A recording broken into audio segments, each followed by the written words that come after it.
Ang nakaraan. Naghahanda si Ling Han para sa laban kay Feng Yan, isang matinding kalaban. Sa ika-60 kaarawan ng Rain Emperor, naging sentro ng atensyon si Ling Han dahil sa kanyang galing sa alchemy. Maraming maharlika at dayuhan ang dumayo at nag-alok pa nga ng mataas na posisyon para makuha siya. Ibinigay niya ang 2 foundation building peel kay the Yuan King bilang sukli sa kabutihan nito at para maprotektahan ang kanyang pamilya. Sa araw ng torneo, ang patimpalak ay gaganapin sa isang burol na may 32 daanan paakyat. Ang premyo ay isang mystical power, at ang kalahok ay dapat wala pang 30 taong gulang at nasa Goshen Spring tier. Nagparehistro si Ling Han, ngunit sumingit si Hunio at iginiit na sasali rin siya. Pinagtawanan siya ng lahat dahil sa liit ng edad, pero ipinag-utos ng Rain Emperor na tanggapin ito. Naramdaman ng emperador na tunay na makapangyarihan ang bata, na ikinagulat ng lahat at nagbigay bakas na hindi simpleng laro ang dadalhin ni Hunio. Pagpapatuloy. Sumunod na nagparehistro sina Liu Yutung, Hen Ye, at Zhao Huan. Marami pa ring nasa Goshen Spring tier na gustong sumubok, dahil napakalaki ng premyo at makakatulong ito ng malaki sa paglakas nila. Kahit medyo mahina pa sila, basta mabilis lang, may pag-asa pa ring manalo. Nakita ni Ling Han si Sun Ziyan. Napilitan lang itong ngumiti at mabilis na tumalikod at umalis. Noon, halikanin pa nito ang sahig para lang mapansin ni Ling Han, pero ngayon. Dahil sa sobrang layo na nang narating ni Ling Han, hindi na nito kayang tumingin ng diretso sa kanya at tinatawag na itong Grandmaster. Dumating na si Feng Yan. Sabay-sabay na lumingon ang lahat. Lumakad ito ng may angas, at sa bawat hakbang niya, may kumikinang napilak na ilaw sa ilalim ng paa niya. Spiritual Ocean Tier, bulalas ng lahat. Sa panahong ito, ang nasa Spiritual Ocean Tier ay maituturing ng malalaking tao. Sa Rain Country, bihira lang ang ganitong level.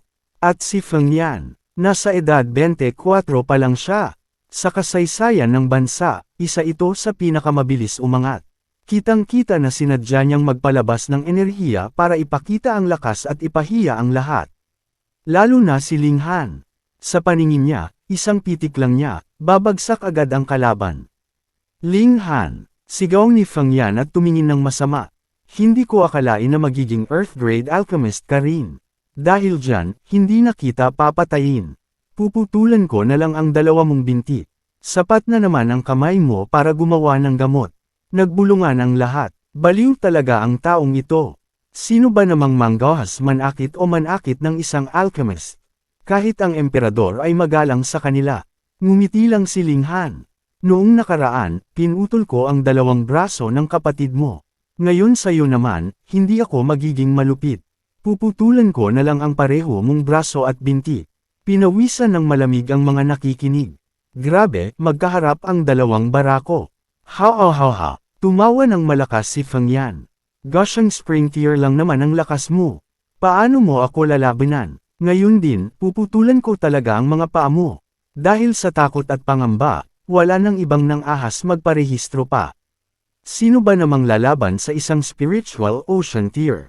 Pero biglang, magpaparehistro din po ako. May lumapit na isang pandak na binata at nakangiti ng mahinhin. Si Yan Tianzhao. Naningkit ang mata ni Ling Han. May kakaiba sa batang ito. Noong una silang magkita, naramdaman niya ang sobrang dilim at kasamaan nito. Ngayon, parang may tabing na bumabalot sa kanya at hindi na niya mabasa ang tunay na lakas nito, parang si Hunio na mahirap basahin. Sino ka? Anong edad mo at anong level mo? Tanong ng mariin ng taga-check. Yan Tianzhao, 15 taong gulang po. At nang iaangat niya ang kamay, Sumilaw ang berdeng ilaw at lumabas ang martial intent. Spiritual Ocean tier. Nagkagulo ang buong lugar. Puta, 15 anyos tapos Spiritual Ocean tier na agad. Ano to, panaginip lang ba? Akala ko wow na si Feng Yan sa edad na 24. Itong batang to, 15 pa lang. Sa loob ng 300 taon, wala pang nakakagawa nito. Taga Rain Country ba talaga to? Kahit ang Rain Emperor sa trono ay umayos ng upo at namangha. Pati ang mga sugo mula sa ibang bansa ay nanlaki ang mata at kinabahan. Grabe, ang galing ng henerasyong ito ng Rain Country. May 17 anyos na alchemist master, tapos may 2 pang spiritual ocean tier. Malamang sila na ang mananakop sa buong hilaga. Nawala ang pagka-inosente sa mukha ni Yan Tianzhao at tiningnan sina Feng Yan at Ling Han ng may lamig at kasamaan. Seryoso si Feng Yan. Alam niyang wala siyang lamang sa level kay Yan Tianzhao, at ang pinakakinatatakutan niya, ang batang ito ay 15 anyos pa lang. Napakalaki pa ng potensyal nito. Napabuntong hininga na lang si Ling Han sa loob-loob niya. Isa na namang halimaw. Pero kahit gaano sila kalakas, wala sila sa paningin ko kumpara sa Azure Demon Emperor noon. Nalaman din ng lahat na si Yan Tianzhao ay nagising lang mula sa 10 taong pagkakakoma, at paggising niya, bigla siyang naging ganito kalakas. Nako, gusto ko ring matulog ng 10 taon kung ganito ang aabutin. Biro ng isa, sigurado ng magandang laban ang mangyayari ngayon. Dati si Feng Yan lang ang hari, pero ngayon, may katapat na siya. Ngumiti lang si Ling Han. Nakalimutan yata nila, nandito pa siya at si Hunio. Noong una, pagdating ni Feng Yan, parang siya na ang hari at walang makapantay. Kahit sikat si Ling Han, dahil lang naman iyon sa pagiging alchemist niya, at sa lakas, nasa ika-unang layer lang siya at parang wala lang kumpara sa mga henyo. Pero nang dumating si Yan Tianzhao, agad na naunahan at natabunan ang kasikatan ni Feng Yan. Isang 15 taong gulang na nasa spiritual ocean tier na, sobrang nakakagulat. Pero mas maganda rin iyon. Mas maganda ang laban kung may katapat ang malalakas. Nag-aalala si Feng Yan. Kailangan niya kasing unahan si Yan Tianzhao at patagin din si Ling Han ng sabay. Naging doble ang hirap ng trabaho niya. Si Yan Tianzhao naman, nakangiti ng nakakatakot. Wala sa itsura niya ang pagiging bata. Nakatulala lang si Liu Yutong. Kilala niya si Yan Tianzhao noon na mahiyain at mahinhin, pero ngayon, ang lakas at ang aura ng kasamaan ay nakakapangilabot. Handa na ba kayo? Tumango ang Rain Emperor at sinenyasan na simulan ang laban. 3 bilang at aalis na kayo. Sigaw ni Xi Chang. Bawal gumamit ng sandata, pilduras, o anumang mahiwagang gamit. Sariling lakas lang ang pwede. 1, 2, 3, sayayed, sayayed. Sayayed, sabay-sabay silang tumakbo, mahigit 100 sila at mayroong 32 na daan paakyat.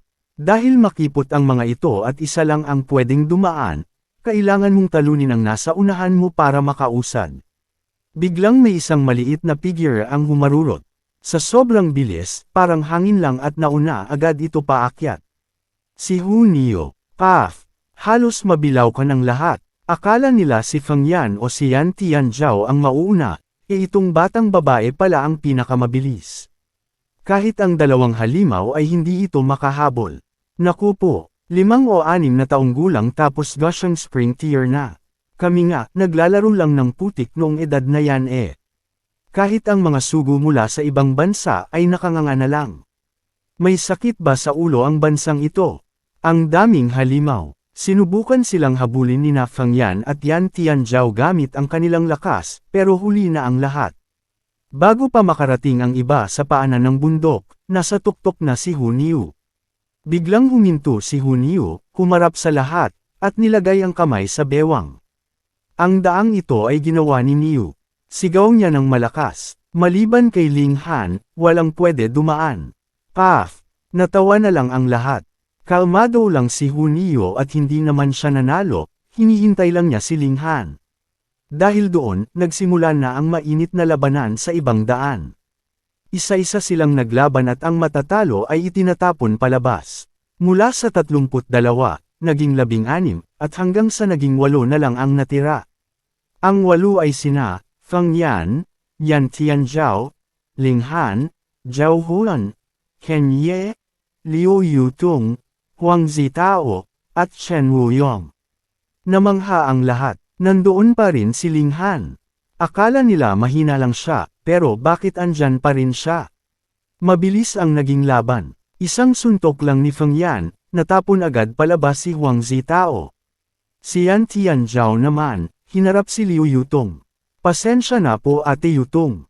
Isang iglap lang, na puwersa na itong bumaba. Si Ken Ye ay tinalo rin si Chen Wuyong gamit ang kanyang espada. At ang huli, si Ling Han laban kay Zhao Huan. Si Zhao Huan ay isa sa pinakamalakas sa akademya. May gintong ilaw ang katawan at sobrang tapang kumilos. Paumanhin po Grandmaster Ling. Sigaw niya at sinuntok si Ling Han. Ang suntok ay parang bituin na humahagibis. Hindi sigurado. Sagot ni Ling Han. Hindi siya umilag at sumagot din ng suntok. Walang arte, puro lakas lang. Pang! Malakas na pagsabog at yumanig ang buong bundok. Nakita ng lahat na parang lata na tinapon palayo si Zhao Huan. Sa isang iglap, naging maliit na tuldok na lang ito sa malayo at halos hindi na makita. Nanalo si Ling Han at kinuha ang huling pwesto para sa susunod na round. Naging 2 na lang ang daan, at malapit nang maging 1. Sa madaling salita, 2 laban pa at malalaman na kung sino ang mananalo. Nandoon pa rin si Hun Yu sa taas, pero hindi naman siya seryosong lumalaban. Ang naging laban sa semifinals, Yan Tianzhao vs Ken Ye, at Feng Yan vs Ling Han. Hoy! Mabilis kumilos si Yan Tianzhao.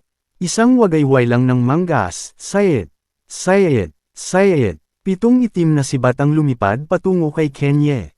Alam ni Ken Ye na malaki ang agwat nila. Siya ay nasa Goshen Spring tier lang, habang ang kalaban ay Spiritual Ocean tier na. Ibinuhos niya ang lahat ng lakas at pinalabas ang 5 alon ng enerhiya gamit ang kanyang espada. Dati, kahanga-hanga na ang ganitong galing. Pero laban kay Yan Tianzhao, kulang pa rin. Ding! Ding! Ding! Nabasag niya ang 3 sibat, pero 4 pa ang natira. Fuck! Fuck! Fuck! Tinamaan siya sa balikat at binti. Hindi naman tinamaan ang mga laman loob, pero dahil sa lakas ng tama, nawalan siya ng lakas at bumagsak ng malakas. Dumating si Lian Guangzhou at inilalayan siya. Huwag kang malungkot. Walang kahihiyan ang matalo sa isang Spiritual Ocean tier. Pero hindi matahimik si Ken Ye. Tumingin siya kay Ling Han at bulong, mas malakas siya kaysa sa akin. Samantala, mainit ang laban ni Feng Yan at Ling Han. Hahaha, handa ka na ba? Pang-aasar ni Feng Yan. Ngayon Spiritual Ocean tier na ako, paano mo ako lalabanan? Sinuntok niya at biglang lumabas ang siyam na mahahabang espada na gawa sa enerhiya. Kumikinang ito at parang tunay na sandata. Tumawa lang si Ling Han at itinaas ang kanyang espada. Ginamit niya ang 4 Season Sword Technique. Bawat galaw ay may 4 na anyo, taglamig, tag-init, taglagas, at tagsibol. Fang! Fang! Fang! Isang sagupaan lang at agad na nagkawatak-watek ang siyam na espada ni Feng Yan. Namangha ang lahat. Ilang buwan lang ang nakalipas, kayang-kaya pa noon ni Ken Ye talunin si Ling Han. Pero ngayon, kayang-kaya na nitong makipagsabayan sa isang Spiritual Ocean tier. Hindi natapos ang laban nila dahil biglang napansin ni Feng Yan na umaakyat na si Yan Tianzhao. Dahil ayaw niyang maunahan ito, iniwan muna niya si Ling Han at sinalubong ang binata. Boom! Naglaban sila ng malakas. Pareho silang Spiritual Ocean tier at walang sinasanto. Pero biglang sumingit din si Ling Han. Naging laban ng 3. Magulo ang eksena, at bawat isa ay kalaban ang 2. Imposible, bulalas ng mga manunood. Si Feng Yan at Yan Tianzhao ay Spiritual Ocean tier na. Si Ling Han, Goshen Spring tier lang. Paano niya nahahabol ang lakas nila?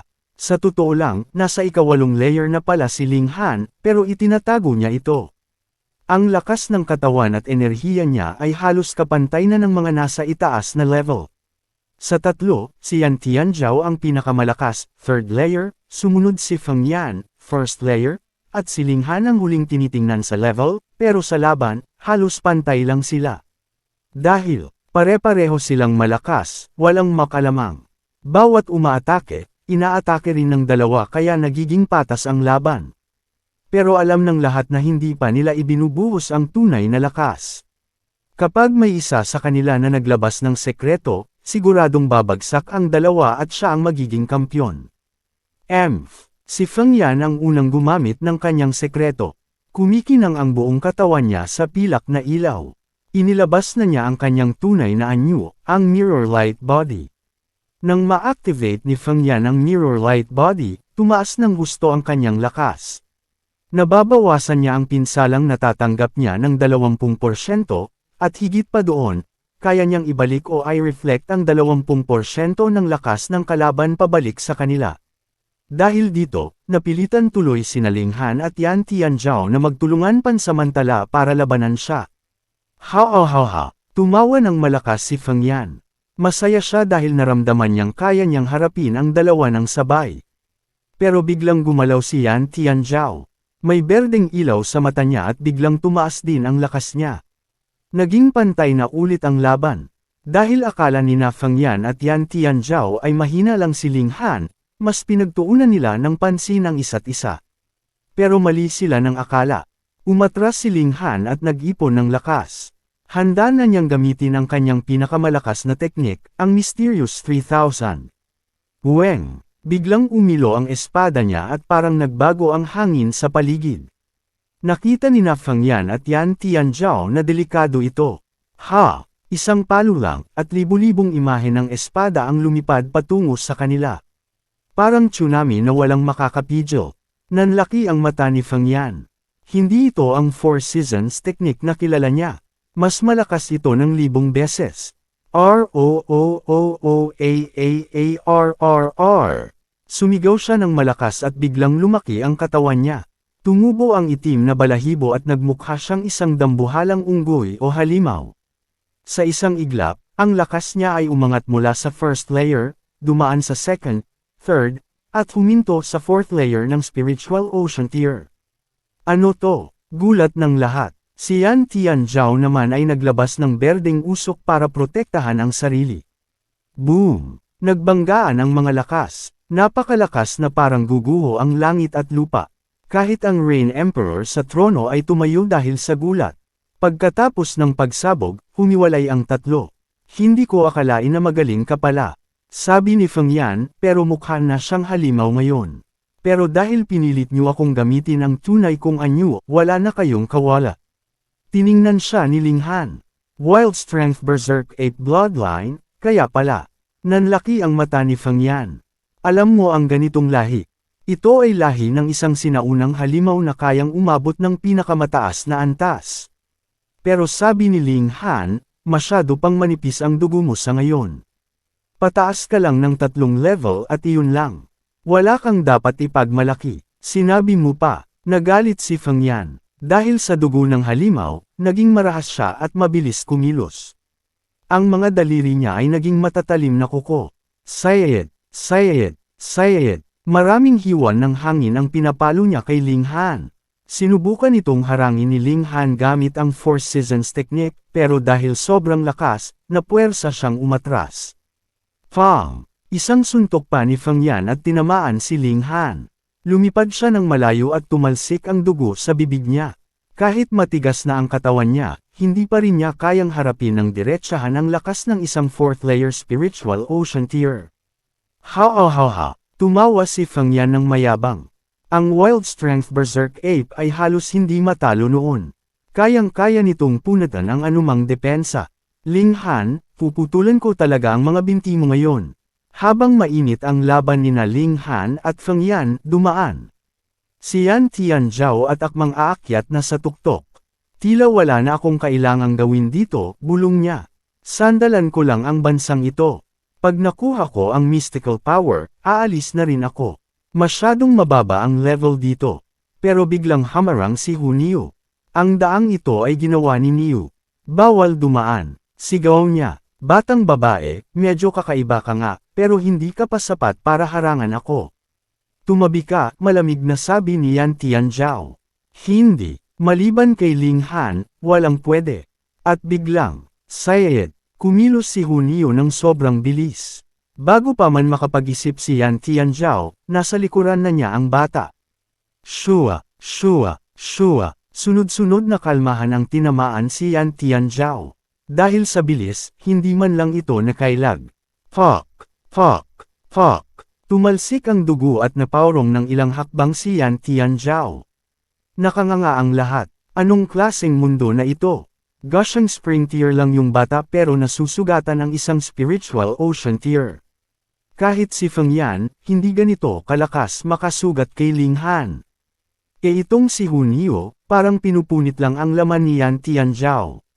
Mas mabilis pa si Hunio kaysa sa hangin. Kahit gaano man kataas ang level ni Yan Tianzhao, wala siyang magawa dahil hindi niya makita o mahabol ang galaw ng kalaban. Pero hindi nagpatalo si Yan Tianzhao. Biglang bumuga siya ng berdeng usok na naging isang malaking sapot o web sa paligid niya. Heaven and Earth Spider Web. Sigaw niya. Sa loob nito, wala kang kawala. Nahulog at naipit si Hunio. Kahit anong pilit niya, hindi makawala ang matibay na sinulid. Akala mo makakawala ka pa. Sabi ni Yan Tianzhao at akmang sasaktan na sana ng tuluyan ng bata. Pero bigla, gumapang si Hunio at kinagat ang sinulid. Putok. Naputol ang sinulid. Nanlaki ang mata ni Yan Tianzhao. Imposible. Anong ngipin meron ang batang to? Kasing tibay yan ng bakal tapos naputol lang sa kagat. Natakot tuloy siya. Kung kagatin niya ako, baka maputol ang leeg ko. Dahil doon, buong lakas niyang sinuntok si Hunio sa dibdib. Pang! Tumalsik ang maliit na katawan at bumagsak ng malakas sa paanan ng bundok. Hindi ito gumalaw. Nakita ito ni Ling Han. Yan Tianzhao. Sumabog ang galit niya. Sa sobrang galit, isang palo lang niya at napuwersang umatras si Feng Yan. Ito ang pangalawang beses na nakita nilang ganito kapuno ng puot si Ling Han. Ang una ay noong muntik nang mapatay ang kanyang kapatid. Para kay Ling Han, si Hunio ay parang tunay na pamilya. Isang bata pa lang ito at inaalagaan niya, tapos ngayon, nakahandusay na walang malay. Papatayin kita, sigaw niya at hinugot ang espada. Sa sandaling iyon, nakalimutan niya ang lahat. Ang gusto lang niya ay putulin ang ulo ni Yan Tianzhao. Matinding galit, biglang nagbago ang lakas ni Ling Han. Sa isang iglap, nagawa niyang buuin ang pangpitong alon ng sword shi. Feng! Feng! Feng! Tumayo ang lahat sa gulat. Sa mundo ng martial arts, ang makabuo ng tatlong alon ay magaling na, 6 na alon ay henyo na, pero ang 7 alon, iyan ay antas na ng isang hari. Sa kasaysayan ng Rain Country, bihirang-bihira ang nakakagawa nito, at karaniwan ay nasa edad 60 o 70 na bago ito makamit. Pero si Ling Han, napakabata pa, hindi lang iyon. Dahil sa galit, inilabas niya ang kanyang pinakamalakas na teknik, ang Mysterious 3000. Dati, daan-daang tama lang ang kaya niyang palabasan. Pero ngayon, dahil sa 7 alon ng sword shi, dumami ito at naging 800 na imahe ng espada na sabay-sabay na humarurot. Parang 800 Ling Han ang sabay-sabay na umaatake. Tumakas kayo. Sigaw ng isa. Natakot si Feng Yan at hindi ito hamarang. Si Yan Tianzhao naman ay nagmadaling gumawa ng berdeng pader. Boom! Walang nagawa ang depensa. Tuluyan itong napunit at tinamaan ng malakas si Yan Tianzhao. Lumipad ito palayo at bumagsak na parang basahan, puno ng sugat at buto na ang nakikita. Pero kahit ganon, mabilis pa ring gumagaling ang katawan nito. Pagkatapos ng atake, napaluhod si Ling Han. Naubos ang lahat ng lakas at enerhiya niya sa katawan. Wala na siyang magawa. Ha. Tumawa ng malakas si Feng Yan. Nandoon pa siya at buo ang lakas niya kumpara sa iba na lahat ay bagsak na. Lumapit siya kay Ling Han na walang magawa. Sayang lang, sabi niya ng mayabang. Akala ko may laban pa tayo eh. Ngayon, puputulan ko na ang mga binti mo. Itinaas niya ang paa at yayapakan na sana ang mukha at kamay ni Ling Han para ipahiya ito sa harap ng lahat. Yayakapin mo na ang kamatayan. Pero biglang, SHHRRR. AAAAAHHHHH. Sumigaw si Feng Yan ng napakalakas na parang pinapatay. Nakita ng lahat na ang paang itinaas niya ay biglang natunaw at naglaho parang usok. Parang kinain ito ng kadiliman. Ano ito? Nakangiti lang si Ling Han. Nasa palad niya ang demonic seal na galing sa lakas ng Asura Demon Emperor. Isang uri ng kapangyarihan na kayang sirain ang anumang bagay na damaykit dito. Dahil tinapakan siya ni Feng Yan, tinamaan ito ng sumpa. Dahil sa takot na tuluyang matuno ang buong katawan, kinuha ni Feng Yan ang kanyang sandata at pinutol ang sarili niyang paa para hindi kumalat ang sakit. Bumagsak siya at napahandusay sa sakit. Wala nang nakatayo. Lahat sila ay sugatan o walang lakas. Pero si Ling Han, kahit ubos ang lakas, kaya pa ring gumalaw ng katawan niya dahil sa tibay nito. Dahan-dahan siyang tumayo at naglakad paakyat. Hinarap niya ang Rain Emperor. Ang nagwagi sa laban na ito, ay si Ling Han. Malakas na sigaw ng emperador na umalangaw sa buong lugar. Siya ang kampyon. Natapos ang laban at si Ling Han ang nagwagi. Walang makapaniwala. Si Hunio na sobrang bilis, si Ling Han na tinalo ang dalawang higanti, parang panaginip lang ang lahat. Tahimik lang ang Rain Emperor habang nakatingin kay Ling Han, pero sa loob-loob niya, sobrang gulat siya. Sa apat na kabataan, si Feng Yan lang ang mukhang normal, habang ang tatlo ay tunay na mga halimaw. Kunin mo ito, sabi ng emperador at inabot kay Ling Han ang isang kahon. May laman itong special ring, isang mahiwagang singsing na may sariling espasyo sa loob. Nagulat si Ling Han, akala niya ay wala pa nito sa lugar nila, pero mayroon pala ang emperador. Biglang may naramdaman silang malakas na presensya. Tumingin sila sa langit at may isang kulay rosas na ulap na mabilis na lumalapit. At nakasakay doon, isang matandang lalaki. Hala, lumilipad. Gulat ng lahat. Sa mundo ng martial arts, ang kayang lumipad ng walang sasakyan ay nangangahulugang nasa flower blossom tier na siya. Lampas na siya sa pagiging mortal. Bumaba ang matanda at bumugso ang matinding pressure na parang guguho ang lupa. Tiningnan niya si Feng Yan na putol ang paa at biglang dumilim ang mukha. Ang kapal ng mukha, nang ahas kayong manakit ng alagad ng Winter Moon Sect. Sigaw niya sa Rain Emperor. Magbigay ka ng paliwanag. Akala niya ay takot sa kanya ang lahat dahil siya ay nasa flower blossom tier na. Pero, sa harap ko, arrogant ka. Hindi natakot ang Rain Emperor. Bigla itong sumuntok at isang dambuhalang gintong kamao ang bumagsak mula sa langit. Imposible, gulat ng matanda. Isang spiritual pedestal tier lang ang emperador pero bakit ganito kalakas? Naglabas siya ng pink na usok na naging milyon-milyong ibon para harangin ang suntok. Boom! Nawasak lahat ng ibon at tinamaan ang matanda. Bumagsak ito ng malakas sa lupa. Nakanganga ang lahat. Ang Rain Emperor pala ay kayang makipagsabayan sa Flower Blossom tier. Tumayo ang matandang si He Xingqiu. Half step ka lang papuntang Flower Blossom, paano nagkakaganito kalakas ang tama mo? Hindi mo kailangang malaman, malamig na sagot ng emperador. Gusto ng matanda na parusahan si Ling Han dahil nasaktan ang alagad nila, pero tumanggi ang Rain Emperor. Patas ang laban at saksi ang buong mundo. Kung gusto niyang gumanti, palakihin niya muna ulit ang lakas niya at siya mismo ang gumanti. Ha! Hindi mo ba ako bibigyan ng respeto? Galit na sabi ni He Xingqiu. Sa teritoryo ko, bakit kita bibigyan ng mukha? Sagot ng emperador, sino ka para takutin ako? Dahil dito, sumabog ang galit ng matanda. Mukhang kailangan ng palitan ng emperador ng bansang ito. At inatake niya ang Rain Emperor. Ang mga nasa Flower Blossom tier ay lampas na sa pagiging tao. Bawat galaw nila ay kayang pumutok ng bundok at ilog. Galit na galit si He Xingqiu. Isang suntok niya at naganyo itong isang dambuhalang ibon na parang bundok ang laki. Ipinakpak nito ang pakpak at crack. Gumuho ang bundok kung saan sila nakatayo. Pero bago pa man bumagsak ang lahat, kumilos ang Rain Emperor. Isang wagayway ng manggas at dahan daw ang ibinaba sina Ling Han at ang iba pa ng ligtas at walang galos. Gusto mo ng away, lalabanan kita hanggang sa mabusog ka. Kahit gumuho na ang lupa, nakatayo pa rin ang Rain Emperor sa ere, sa mismong lugar kung nasaan ang tuktok noon. Dahil sa kapangyarihan ng bansa, kahit half step pa lang siya sa Flower Blossom tier, ang lakas niya ay katumbas na ng tunay na nasa antas na iyon. Sumunod ka sa akin. Lumipad sila paitaas at naglaban sa langit. Dahil sobrang bilis at lakas ng galaw, wala ni isa sa mga tao sa baba ang makasunod sa nangyayari. Puro liwanag at kulog lang ang nakikita nila. Matagal ang laban. Pagkalipas ng kalahating oras, sabay silang bumaba.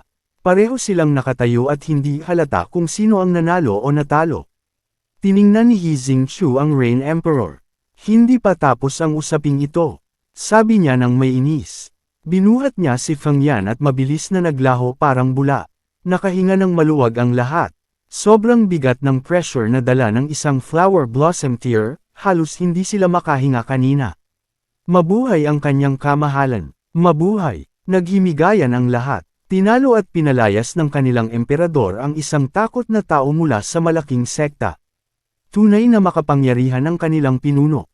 Bumalik na ang Rain Emperor sa palasyo at nag-iwan ng utos, Ling Han, pumasok ka sa palasyo at makipagkita sa akin. Umuwi muna si Ling Han. Inilagay niya si Hun Yu sa loob ng Black Tower para magpagaling, tapos binuksan niya ang premyo, ang Eye of Truth. Laman nito ay isang tunay na mata. Matigas ito na parang bato at may butas na parang tinamaan ng palaso. Ang dating may-ari nito ay dapat nasa heaven tier pa noong buhay pa, bulong ni Ling Han. Kung hindi lang ito nasugatan noon, siguradong nakakatakot pa rin ang lakas nito hanggang ngayon. Alam ni Ling Han na ang ganitong kapangyarihan ay namamana o kaya ay nakukuha sa pamamagitan ng pagkuha mismo sa bahagi ng katawan. Pero hindi muna niya ito gagamitin. Habang naglalakad siya papuntang palasyo, biglang gumalaw ang kanyang kamay. Gising na ang strange fire. Dahil nakakain ito ng demonic chi kanina, lumakas ito ng kaunti. Pero gutom na naman ito at gusto na namang kumain. Wala na muna, sabi ni Ling Han. Magtrabaho ka muna. Biglang nagsalita ang boses ng small tower sa isip niya. Ilagay mo ang apoy sa loob ko. May paraan ako para palakasin pa lalo ang kapangyarihan niya. Nanlaki ang mata ni Ling Han. Totoo ba? Totoo, kalmadong sagot ng small tower. Agad na inilagay ni Ling Han ang strange fire sa loob ng Black Tower. Tuwang-tuwa ang apoy dahil mas malaki ang espasyo doon kaysa sa palad lang ni Ling Han. Lumabas ang imahe ni Small Tower at tinakpan ng liwanag ang strange fire. Natakot ito at gustong tumakas pero hindi makagalaw. Sana huwag itong pahirapan masyado, bulong ni Ling Han at nagpatuloy na papunta sa palasyo. Sa tarangkahan, sinalubong siya ni Zai Xiang. Ang bagal mo, pinapahintay mo ang kanyang kamahalan. Ang kapal ng mukha mo. Sigaw nito, tiningnan lang siya ni Ling Han ng masama. Kung papagalitan ako ng emperador, tanggap ko. Pero ikaw, anong karapatan mong sumigaw? Ikaw, nagngangalit si Zai Xiang. Huwag kang ang umarte, sabi ni Ling Han ng mayabang. Ako ay isang high-level black-grade alchemist. Kahit ang emperador, tinatawag akong grandmaster. At ikaw, arrogant ka sa harap ko. Akala mo ba mas mataas ka pa sa emperador? Natigilan si Zai Xiang. Wala siyang nasabi dahil totoo naman. Dahil dito, napalitan ng takot ang galit niya. Sandali lang. Kijel niya kay Ling Han na akmang aalis na. Grandmaster Ling, patawarin niyo po ako. Halikayo po, sundan niyo ako. Pumasok si Ling Han sa main heaven hall. Nandoon ang Rain Emperor, pero wala na si Shou Kezin sa tabi nito. Mukhang natapos na ang deal nila at umalis na ito para mag-aral ng tuluyan. Ano ang plano mo sa mga susunod na araw? Tanong ng emperador. Aalis na po ako ng Rain Country, sagot ni Ling Han. Tumango ang Rain Emperor. Tama lang. Pinalayas ko ang isang flower blossom tier ngayon, pero kung magpadala sila ng spiritual infant tier sa susunod, hindi ko na kayang harapin iyon. Kailangan mo nang umalis. Ibinahagi rin ng emperador na mag-a-abdicate na siya malapit na. Ang 7th prince ang papalit, pero masyadong mahina ito kumpara sa kanya. Ako naman, sabi ni Ling Han, pupunta ako sa Star Brilliance Palace. Kukunin ko ang titulo bilang Earth Grade Alchemist Master, para lang may laro ako. Nakanganga ang lahat kung narinig man nila iyon. Ang Earth Grade ay napakataas na antas, pero para kay Ling Han, parang laruan lang ito. Mabuti, sabi ng Rain Emperor. Umalis ka ng payapa. Ako na ang bahala sa pamilya Ling at sa Dayuan King. Hinding-hindi sila maguguluhan habang nandito sila sa teritoryo ko. Nagpasalamat si Ling Han. Malaking bagay ito para sa kanya. 10 araw bago makarating dito ang mga tao mula sa Winter Moon Sect, paalala ng emperador. Sa loob ng 5 araw, aalis na ako, sagot ni Ling Han. Sige, ngiti ng emperador. Ipagmamalaki ko ang araw na makikita kitang sumikat sa buong mundo. Mabuhay ka. Umuwi si Ling Han sa academy. Kinausap niya ang mga kasama niya. Sina Guang Yuan at Zhu Jio, walang pag-aalinlangang sumama sa kanya. Sina Jin Wuji at Li Hao, hindi sumama dahil ayaw iwan ang pamilya. Sina Liu Yutong at Li Sichang, desididong sumama at hindi humiwalay sa kanya. Handa na silang lahat sa bagong paglalakbay. Mabilis kumilos ang Rain Emperor. Naglabas ito ng utos na ibibigay na ang trono sa 7th Prince. Sina Eldest Prince at 3rd Prince naman ay ipinatapon sa hangganan ng bansa at kinumpiska ang mga ari-arian. Malinaw na doon na sila tatanda at hindi na kailanman makakabalik sa kabisera. Ganito talaga ang estilo ng emperador, diretso at walang preno. Dahil dito, naging matatag ang pwesto ng bagong pinuno. Samantala, tapos na ang mga gawain ni Ling Han sa kabisera. Aalis na siya papuntang Star Brilliance Palace para kunin ang sertipikasyon bilang Earth-grade alchemist. Kailangan niya ito dahil ang mga sangkap para magamot ang ama niya ay wala sa Rain Country at matatagpuan lang sa mas malawak na mundo. Sumama sa kanya ang grupo, sina Guang Yuan, Zhu Wujio, Ken Ye, Liu Yutong, Li Sichan, Zhu Yizin, at Shi Zontai. Gising na rin si Hunio at parang walang nangyari, masigla na naman. Hindi ako hayop, ako ay isang maliit na diwata. Sabi ni Hunio at bigla humulik sa pisngi ni Ling Han, dahilan para mangiwi sina Liu Yutong at Li Sichan sa selos. Dumaan muna sila sa Dayuan City para iwan si Shi Zontai, pagkatapos ay dumiretso na sa Grey Cloud Town. Nakita ni Ling Han na maayos na ang lahat. Ang pamilya Ling na ngayon ang pinakamakapangyarihan at mayaman sa buong bayan. Mabuti na lang at mabuti ang puso ni Ling Dongxing kaya maayos ang pakikitungo nila sa lahat. Nang makita siya ng ama niya, halos maiyak ito sa tuwa. Magaling, magaling, sabi ni Ling Dongxing habang niyayakap ang anak. Alam na niya ang balita, naging high-level black-grade alchemist na si Ling Han. Sa buong Rain Country, dalawa lang sila ang may ganitong antas. Kahit ang hari mismo ay umuyuko sa kanya. Masaya ang naging salusalo. Naglabas si Ling Han ng pagkain mula sa Black Tower na sobrang sarap at nakakaganda ng katawan. Nagkagulo silang lahat kumain, pati si Hunio ay todo kain din. Iniwan ni Ling Han ang maraming yaman at gamot para sa pamilya niya. Inalok niya silang tumira sa loob ng Black Tower para maging ligtas, pero tumanggi si Ling Dongxing. Dito raw nakaugat ang pamilya nila at dito rin nila palalakihin ang kanilang pangalan. Wala nang nagawa si Ling Han kundi tanggapin iyon. Siniguro niyang mayaman at makapangyarihan na sila kaya wala nang mang-aapi sa kanila. Handa na silang umalis patungo sa malawak na mundo.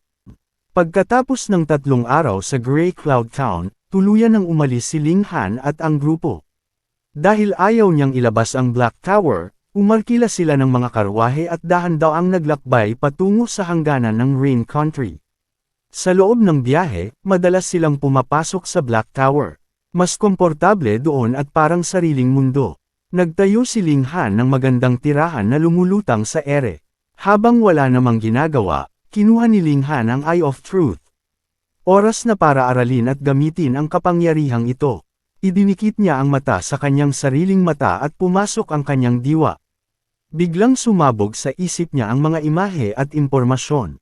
Nakita niya ang kakayahan nito, nakikita nito ang kahinaan ng kalaban, nakakasilap sa pader, at sa pinakamataas na antas, kayang wasakin nito ang mga bituin sa langit sa isang tingin lang. Ito pala ang tunay na lakas, bulong ni Ling Han. Ang dating may-ari nito ay dapat sobrang lakas, lampas pa sa Heaven Tier. Gamit ang kanyang karanasan at tulong ng Black Tower, sinimulan niyang higupin ang laman at aral ng mata. Ito ang paraan para makuha ang mystical power na hindi naman sa dugo namamana. Kahit matagal nang hawak ito ng pamilya ng emperador, hindi nila ito magamit dahil wala silang sapat na kakayahan. Pero iba si Ling Han, dahil siya ay dating Grandmaster, madali lang ito para sa kanya. Isang araw at gabi ang lumipas. Matapos makuha ni Ling Han ang lahat ng aral, ang mata ay nagiging abo na lang at naglaho. Nakuha na niya ang mana nito. Binuksan ni Ling Han ang kanyang mata. Pakiramdam niya ay sobrang linaw at layo ng nakikita niya. Nakikita niya ang pinakamaliit na detalye, pati ang daloy ng dugo sa katawan niya ay halos makita niya. Maganda, ngiti niya. Kailangan ko na lang sanayin para lumakas pa. Lumabas na si Ling Han mula sa Black Tower. Malapit na sila sa Star Brilliance Palace Hall. Dito sa Hilagang Rehiyon, ito ang pinakamahalagang lugar. Dito siya kukuha ng sertipikasyon bilang Earth Grade Alchemist. Alam ni Ling Han na ang mundo ay nahahati sa 5 malaking bahagi. Ang lugar na kinalalagyan nila ngayon ay ang pinakamahina, pero pagtawid nila, mas malawak at mas matitindi ang labanan doon. Handa na siyang harapin ang bagong yugto ng kanyang buhay. Nakarating na sila sa Fallen Moon Gorge, ang tanging daanan patungo sa Star Brilliance Palace Hall. Ayon sa alamat, nabuo ang bangin na ito nang bumagsak ang buwan at hamati ang bundok, kaya ito ang naging daanan ng mga tao mula noon. Sa magkabilang gilid ay matatarik na bangin. Ginamit ni Ling Han ang kanyang Eye of Truth at napansin niyang may nakatagong masasamang enerhiya sa mga pader nito, kaya kahit malalakas na mandirigma ay nag-iingat dito. Napansin din ni Ling Han na may mga taniman ng halamang gamot sa ilalim ng bangin. Bakit walang nagnanakaw niyan? Tanong niya. Walang nangangahas, sagot ni Guang Yuan. Pag-aari yan ng Star Brilliance Palace Hall. Kapag nahuli kang nagnakaw, parusa ay kamatayan. Kahit mga bandido ay takot dahil kailangan din nila ng gamot. Biglang may narinig silang sigawan sa unahan. Nakita nila ang halos 100 magsasaka na galit na galit. Pinalilibutan nila si Young Master Fu, isang mayabang na binata na namumuno sa pangungulekta ng halamang gamot. Masyadong mababa ang presyo, malulugi kami nito, sigaw ng mga magsasaka, paano kami mabubuhay? Pero tumawa lang ng mapang-asar si Fu. Anong pakialam ko kung mamatay kayo sa gutom? Sabi nito, sa loob ng 3 araw, dapat na ihatid na lahat to. Kapag may natira kahit isa, puputulan ko ang leeg nyo. Ginamit pa nito ang pangalan ng Star Defense Force para takutin sila. Dahil mahihina lang ang mga magsasaka at ordinaryong tao, wala silang nagawa kundi lumuhad at magmakaawa. Pero lalo lang silang inapi at sinipa ng binata. Nakita ito ni Guang Yuan at nagalit. Ang kapal ng mukha, nambubuli lang ng mahihina. Tumalon ito pababa ng karwahe at sumugod. Sumunod naman si Ling Han habang nakakrus ang braso. Sigurado silang malulutas nila ang problemang ito ng madalian. Tumalon si Hun Yu at kumapit sa likod ni Ling Han. Excited na excited ito dahil matagal na itong hindi nakakalaban. Young Master Fu, pakiusap. Nang akmang aalis na ang binata, lumuhad at kumapit pa ang mga magsasaka sa paanan nito. Pero sa halip na maawa, inalag nito ang mga binti at napalipad ang 2 tao. Mga hamak, niyayakap niyo ako gamit ang maruruming kamay. Bugbugin niyo sila, utos nito sa mga tauhan. Pa, huwag po, biglang tumakbo ang isang bata at hinarang ang sarili para protektahan ang ama. Nang makita ito ni Guang Yuan, hindi na nakapagpigil. Ang kapal ng mukha, kahit bata hindi pinalampas, lumingon si Cheng Kai-fu at nakita si Guang Yuan. Isang aso lang mula sa 9 Nations, akala mo kung sino na. Tuturuan kitang rumspito, kailangan mo talagang bugbugin, singgal ni Guang Yuan at humakbang palapit. Bago pa man makapagbanta ang binata, isang malakas na sampal ang damapo sa mukha nito at bumagsak ito sa lupa.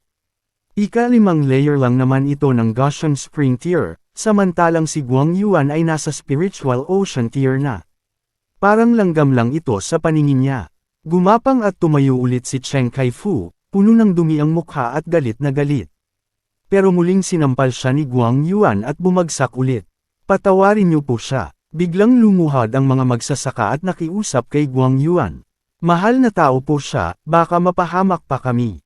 Napairap si Guang Yuan sa inis. Sa sobrang takot nila, handa na silang magpapi ulit.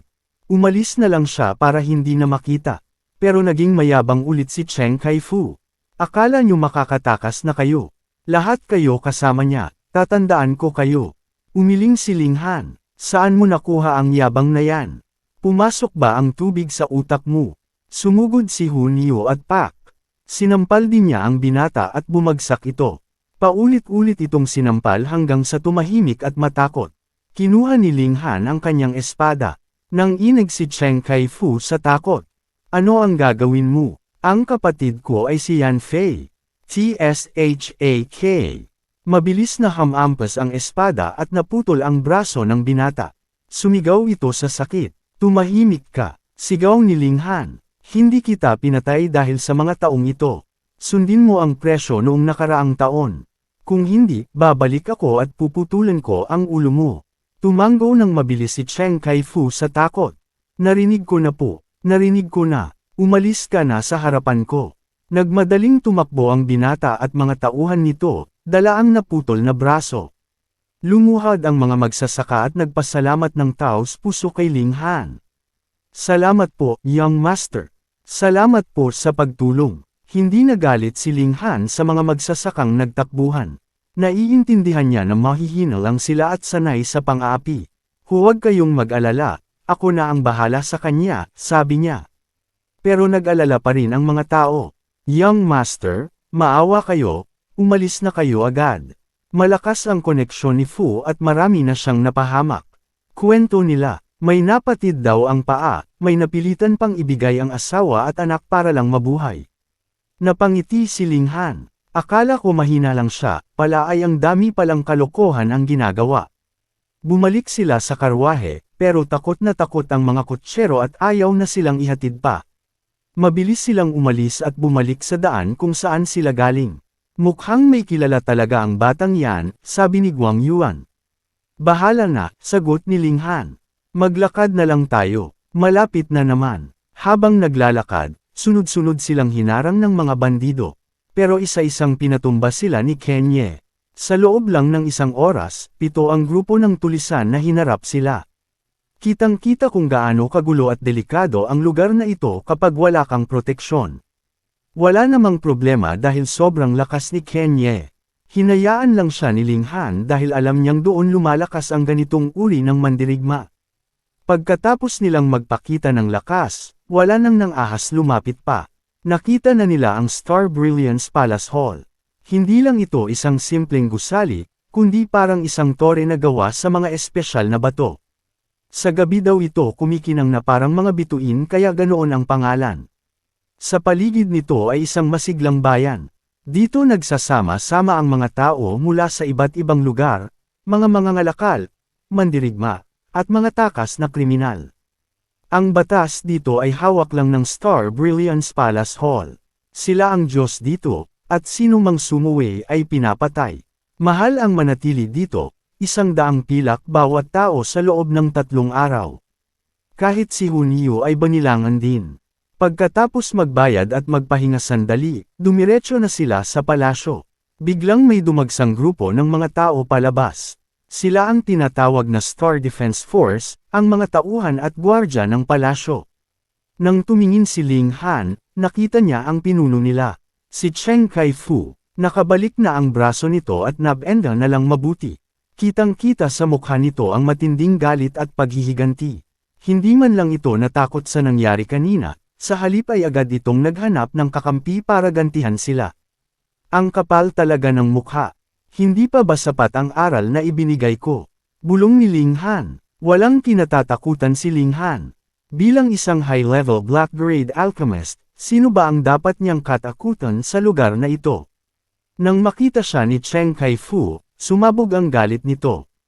Ikaw, akala mo makakatakas ka na. Dumating ka lang din sa harap ko. Ilagay mo ang kamay mo, malamig na sabi ni Ling Han. Ayaw ko kapag tinuturo ako. Ha, mamamatay ka na naman, ano pang pakialam mo? Tinalikdan nito ang mga daliri at pinalibutan ng 10 tauhan si Ling Han. Anong balak niyong gawin? Sumingit si Zhu Hizin. Tiningnan ni Cheng Kai-fu ang badge ni Zhu Hizin. Ah, kaya pala ang tapang niyo, may kasama kayong low-level black-grade alchemist. Pero akala niyo matatakasan niyo ako. Ang kapatid ko ay high-level black-grade alchemist. Naintindihan na nila kung bakit sobrang yabang nito. Ang kapatid daw nito ay si Cheng Feijun, isang henyo na naging high-level black-grade alchemist sa edad na 30. Malakas ang impluensya nito sa lugar. Pero para kay Ling Han, wala ring kwenta ang kapatid nito kung ang kaharap niya ay si Ling Han mismo. Patayin sila, sigaw ni Cheng Kai-fu. Patayin ang dalawang yan at pati na rin ang batang babae. Nag-atubili ang mga tauhan dahil may alchemist sila, pero nang banggitin ni Cheng Kai-fu ang pangalan ng kapatid niya, kumalma sila at handa ng sumugod. Akala ko bibigyan pa kita ng pagkakataon, sabi ni Ling Han. Pero dahil gusto mong mamatay, di ba't papatayin kita? Sumugod ang mga tauhan. Pero bago pa man makalapit, biglang kumilos si Hunio. SHHH. Parang kidlat itong gumalaw. Pak! Pak! Pak! Sa ilang saglit lang, lahat ng 10 kalaban ay nakahandusay na sa lupa, sugatan at wala nang magawa. Buhay pa sila pero tiyak na hindi na makakagalaw ng maayos. Nang inig si Cheng Kai-fu sa gulat. Akala niya ay mahina lang ang batang babae. Gusto na nitong tumakbo papasok sa palasyo para humingi ng tulong, pero may hamarang na sa daan niya.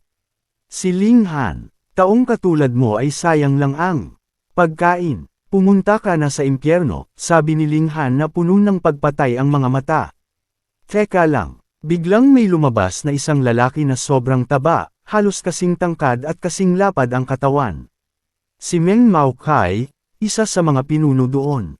Captain Meng, tulungan niyo ako, patayin niyo siya, sigaw ni Cheng Kai-fu. Tiningnan ito ni Zhu Yizin. Bakit siya ang nag-uutos? Hindi naman siya empleyado ng Star Brilliance Palace Hall. Ngumiti ng pilit ang matabang lalaki. Kapatid kasi siya ni Master Cheng, kaya binibigyan namin ng konsiderasyon. Pero respetado rin kayo Master Zhu. Halika na, ayusin na lang natin ito ng payapa.